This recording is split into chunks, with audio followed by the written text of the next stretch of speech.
film is very much about how because Lily is truly loved, truly seen, she can get over this most profound block of not identifying with a gender she was assigned at birth.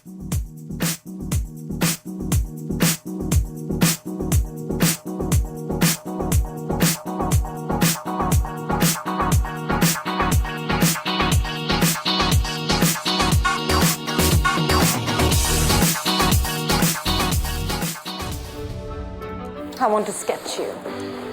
Lily. We should go out tonight. Give them something different. Lily, you're exquisite. You're different from most girls. I feel I'd need to ask your permission before I kissed you. So it's obviously a film with incredibly important subject matter. What do you think its greatest appeal would be for a slightly older adult audience? Yeah, so I fell in love with Lucinda's amazing script 7 years ago, and I was just incredibly moved by the love story at the center of it. But I think what's interesting is when I started to talk about making it, it was considered a difficult film to finance, a difficult film to cast, difficult film to get distribution, and now.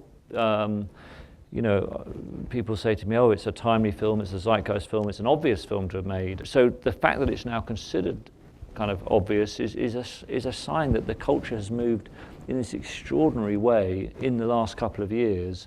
And I think this year is a real tipping point in trans stories being embraced by the mainstream because of terrific television like Transparent, like Orange is the New Black, like because of Caitlyn Jenner sharing her story with the world.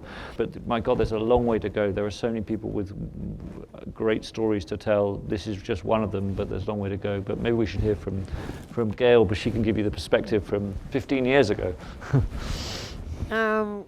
Well, like Tom, I was just immediately drawn to the love story, in the singular love story, and how Gerda just, knew that as she helped her husband, she would lose him over the course of the marriage, even though they loved each other so much.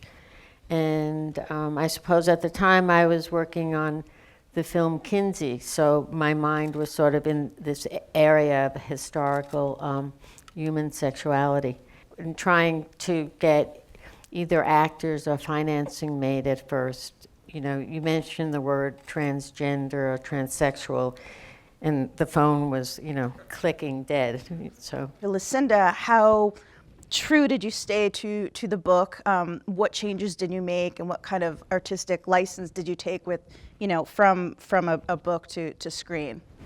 Okay, well, when I read the book, I'd never heard about this underlying story. I'd never heard of these people, and I was amazed that this story existed and that nobody seemed to know very much about it. Nobody seemed to be terribly interested in it. In David's novel, Gerda has become Greta, and she's American.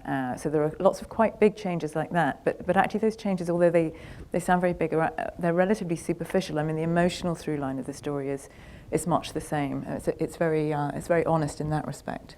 What has the reaction been, in Q&As, meeting people? Have there been any reactions to the film that have really stuck with you? For me, one of the most gratifying was screening it for a group of trans actors, actually they were, in New York, and I was really apprehensive, how it was going to be received. But they were so moved by just the story of love, which is so universal, and that's what this story is about. So, you felt like you were crossing the whole, spectrum of what you're trying to achieve. Why'd I have to play a grandmother? I could play a great grandmother. In